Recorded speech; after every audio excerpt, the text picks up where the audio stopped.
College नहीं है, 10 साल के अंदर कोई नया स्कूल नहीं है। लेकिन आप सरकार का तो कहना है हमने शिक्षा का स्तर अच्छा कर दिया, अस्पतालों का स्तर अच्छा कर दिया, गली गली मोहल्ले में मोहल्ला क्लिनिक हमने खोल दिया।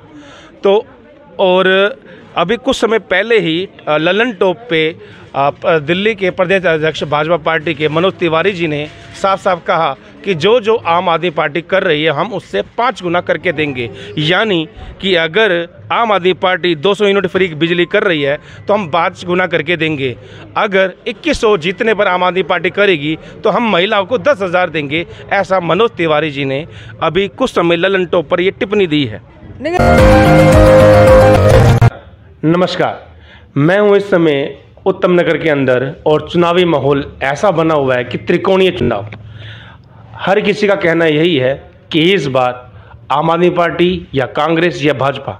इस समय मेरे साथ मौजूद हैं, इस समय एम सेवा पार्क के अंदर जनसभा उत्तम नगर पूर्व विधायक श्री प्रमा शर्मा जी से बात करते हैं।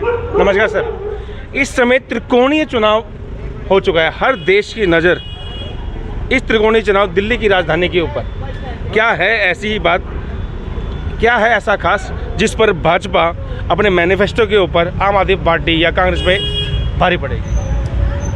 भारतीय जनता पार्टी का संकल्प है कि दुनिया में जो भी किसी देश की राजधानी होती है वो एक अपने आप में किसी देश का एक आईना है। लेकिन 10 साल में जो सरकार दिल्ली की चल रही है उसको स्लम जैसा दिल्ली का हालात पैदा कर दिए हैं।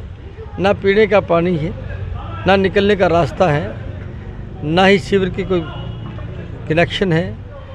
और ये कुल मिलाकर कोई, इन्होंने कहा था एक साल में 500 स्कूल बनाएंगे, एक कोई नया स्कूल बना नहीं, कोई एक साल के अंदर हॉस्पिटल बनाएंगे, कोई एक नया हॉस्पिटल बना नहीं। ऐसा लगता है कि कुल मिलाकर 10 साल को उन्होंने केवल एक जो काम किया उनके जीवन का वो है शराब, और उसमें भ्रष्टाचार, और एक के साथ एक फ्री। यानी जिस पंजाब में उन्होंने नशा को समाप्त करने की बात कही थी, उस नशा को दिल्ली में किस प्रकार से फैलाने का उन्होंने काम किया। ये एक मैंने मैं कहूँगा कि जिसकी सोच इस प्रकार की होती है कि भाषा और शब्द वो अलग प्रकार के होते हैं, वास्तविकता जीवन कुछ और प्रकार का होता है। ये जो 2025 का चुनाव है एक त्रिकोणीय चुनाव बन चुका है, चाहे उसमें आम आदमी पार्टी हो, चाहे वो कांग्रेस हो, चाहे वो भाजपा हो, सब देशों की नज़र, सब राज्यों की नज़र दिल्ली के चुनाव पर है। पर देखें तो योजनाओं की अगर हम बात करें, जिसको भाजपा रेवड़ी का नाम दे रही थी, आज वो रेवड़ी चाहे वो कांग्रेस हो चाहे वो भाजपा हो सबको देने लगी। उसके बारे में क्या कहना है? नहीं, मुझे केवल इतना कहना है कि सामान्य जीवन में जीने वाले व्यक्ति का अगर परिवार में उनका कोई बीमार होता है और बीमार का इलाज अगर ठीक ढंग से हो जाए तो मुझे लगता है उसमें कोई आपत्ति नहीं। अगर कोरोना जैसा समय आ जाए और उनके घर में 80 करोड़ परिवारों में राशन पहुंच जाए, मुझे लगता है उसमें कोई रेवड़ी वाला मामला नहीं है। रेवड़ी वाला मामला वो है जिसको चाहिए नहीं उसको आप दे रहे हैं, और फिर अगर मान लिया आप दे रहे हैं तो कम से कम बजट की इस प्रकार की व्यवस्था ही आपके पास में होनी चाहिए। हम जब दिल्ली में कुल मिलाकर जब सरकार 2000 हमारे 1993 से 1998 तक थी, हम दिल्ली के अंदर पानी का समझौता करवा कर लेकर आए। आज जो पीने का पानी मिल रहा है वो भारतीय जनता पार्टी की उस समय की सरकार का समझौता में है। अब इन्होंने देखिए 10 साल में कोई उद्योग नीति उनकी नहीं है। 10 साल के अंदर नौजवानों को रोजगार देने का उनका कोई एक जो है रास्ता नहीं है। 10 साल के अंदर कोई नया हॉस्पिटल नहीं है, 10 साल के अंदर कोई नया कॉलेज नहीं है, 10 साल के अंदर कोई नया स्कूल नहीं है। लेकिन आप सरकार का तो कहना है हमने शिक्षा का स्तर अच्छा कर दिया, अस्पतालों का स्तर अच्छा कर दिया, गली गली मोहल्ले में मोहल्ला क्लिनिक हमने खोल दिया। तो और अभी कुछ समय पहले ही ललन टॉप पे दिल्ली के प्रदेश अध्यक्ष भाजपा पार्टी के मनोज तिवारी जी ने साफ साफ कहा कि जो जो आम आदमी पार्टी कर रही है हम उससे 5 गुना करके देंगे। यानी कि अगर आम आदमी पार्टी 200 यूनिट फ्री बिजली कर रही है तो हम 5 गुना करके देंगे। अगर 2100 जीतने पर आम आदमी पार्टी करेगी तो हम महिलाओं को 10,000 देंगे। ऐसा मनोज तिवारी जी ने अभी कुछ समय ललन टॉप पर ये टिप्पणी दी है। नहीं, मैं दूसरे उसका पक्ष कहता हूँ। अगर हमारी असम में जो सरकार है, मैं उसका अगर उदाहरण दूँ आपको, अगर वो 6.5 साल का उनका कार्यकाल, 7 साल का कार्यकाल है, अगर 17 मेडिकल कॉलेज उन्होंने बनाकर लोगों के को समर्पित कर दिए, इसमें कौन सा अपराध है साहब? और अगर प्रधानमंत्री योजना के अगर 44 करोड़ परिवारों का बैंकों में खाता खुल गया, उसमें कौन सी कठिनाई है साहब?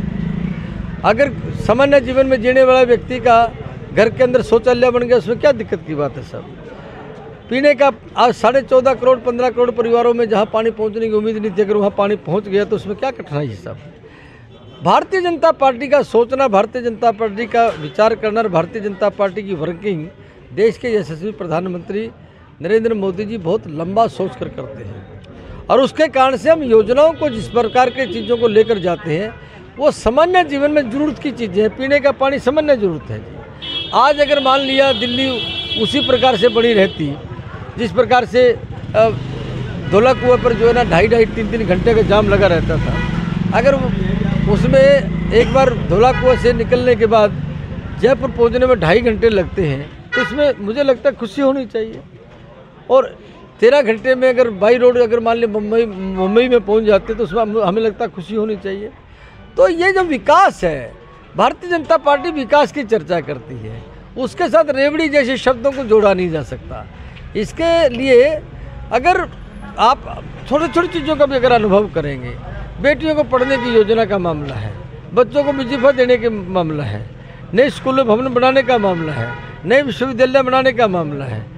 अब आप अनुभव करेंगे कि कितने विश्वविद्यालय इन दिनों में बने देश के अंदर जो है ना। मध्य प्रदेश की सरकार ने किस प्रकार, अगर आपकी सरकार आती है 2025 में बनती है, तो आप उत्तम नगर की जनता को क्या तोहफा देंगे? नहीं, मेरा सबसे पहले काम होगा पानी का निकास, पीने का पानी, सीवर का कनेक्शन, और यहाँ पर जो पार्क, मतलब वैसे यहाँ मोहन गार्ड मतलब सारे पार्कों के नाम से है, लेकिन मैंने जब मैं 11 महीने का विधायक था, मैंने ही पार्क वहाँ पर बनाया है।